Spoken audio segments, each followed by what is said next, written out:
straight years of 6,000 yards, a prolific offense that the Saints have had under Sean Payton and Drew Brees, and it continues to this day. They're still good offensively.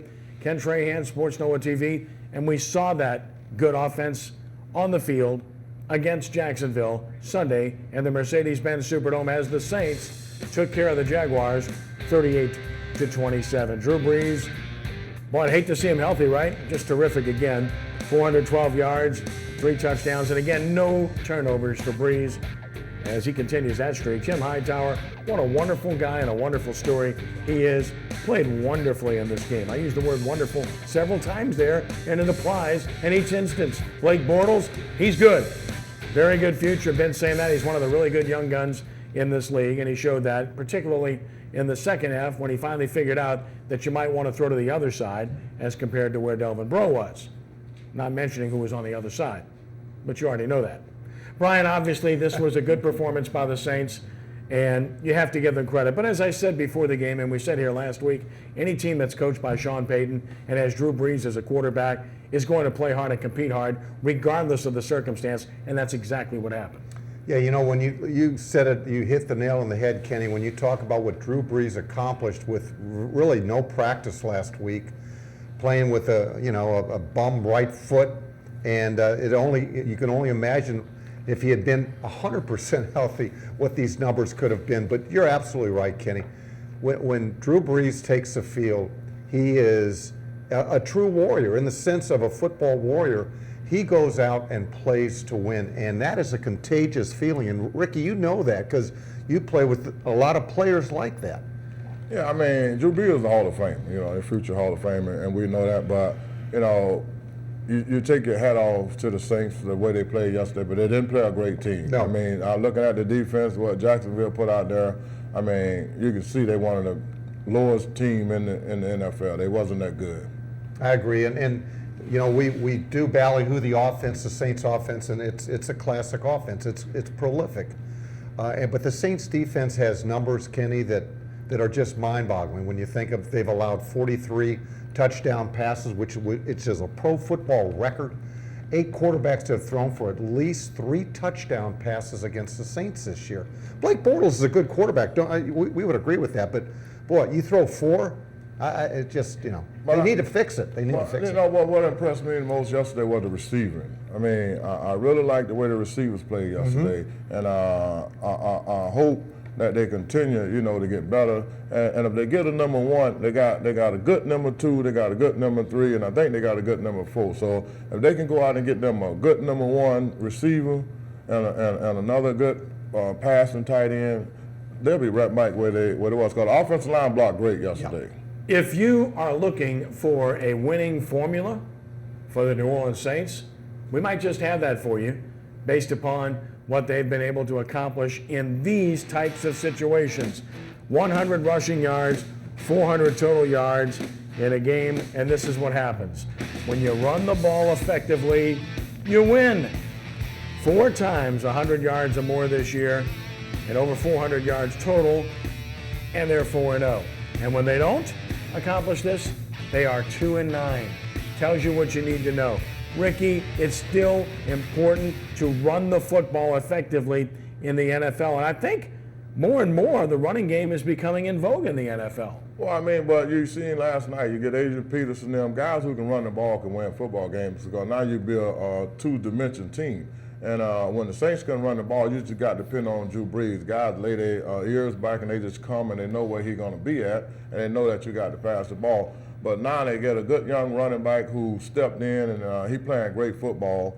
And, they let Spiller sit on the sideline. They didn't even much dress him out last night because he's not a running back. So now they got a couple good running backs, and you can see the difference in the way coach can call plays. He can really get at the game plan. Well, when you look at the whole situation, Brian, obviously this is a football team in the Saints that has hit on some late round picks and hit on some free agents, but missed on early round picks by and large, with one notable exception in Brandon Cooks, who continues to show that he was worth the investment.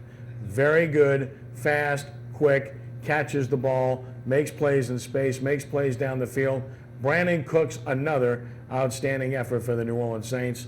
and he's over 1,000 yards receiving, Brian, and this is a guy that clearly looks like he was worth the investment. Absolutely, and you know what, he has developed. I mean, he has taken the bull by the horn, and I agree with you, Ricky. I still think that Brandon's probably a good number 2, that they're still looking for a good number 1, a guy that can stretch the field more. And look, they did this without Marcus Colston yesterday, and we're not sure what's going to happen to Marcus after the season. You know, but Brandon has shown that he can be relied on and trusted by Breeze, and he's going to be a fun guy to watch down through the years. Well, let's take a look, Ricky, at the illustration of how effective Cooks has been, especially of late. When you look at his last 4 games, here they are. 3 of those 4 games over 100 yards receiving and 3 touchdowns.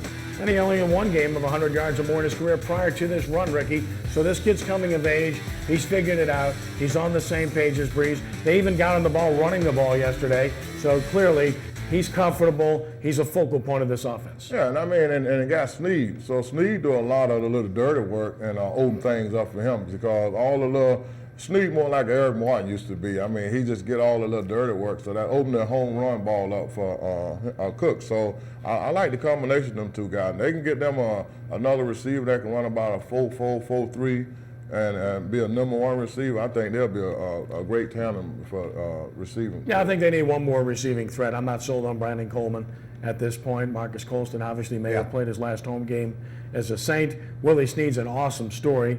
He needs 51 yards to reach 1,000 yards next week against Atlanta. There's a good chance that will happen. And what a story for a guy that couldn't make a team, Brian. Practice squads everywhere. Now he's in New Orleans, and he's a big-time player for this team. Yeah, and you know, again, I hate to keep harping on the point, but there's a reason why Drew Brees makes $20 to $25 million a year.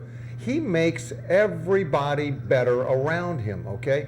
I'm not saying that Willie Snead doesn't go someplace else and doesn't, you know, he's not going to put up these numbers. You got Drew Brees, you've got a good offensive mind in Sean Payton, and there's a reason why these guys do catch the ball for yards and touchdowns. Well, since the merger you know, of the AFL and the NFL, only 3 receivers who are undrafted have reached 1,000 yards receiving. So that's pretty special. Yeah. Tells you about Willie Snead. Great future, Rick. Yeah, and I mean, you know, he come from a father was a quarterback. You know, father was a great player, so you know he got it in his bloodline. But the whole thing about the Saints, Brian, is the defense. I mean, we can talk about the offense all we want to. We know that Drew Brees is a great quarterback, and we know he can spread the ball around. But the Saints' problem is really defense, and that's what they need to address. You got some guys out there on the defense is just not living up to what your expectation, I would say. So that's what you got there. We need to start on the defense side of the ball. Well, I mean, it's not like they haven't tried. I mean, they've tried. They've just failed. Kenny Vaccaro looks like he plays better close to the line of scrimmage than he does in coverage, kind of like Roman Harper was. Not sure he was worth a number 1 pick, but he did have a couple of sacks yesterday.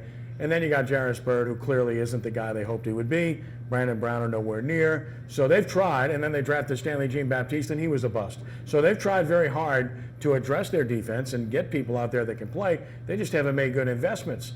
And now they've got a guy, Vaccaro, playing close to the line of scrimmage, having 2 sacks.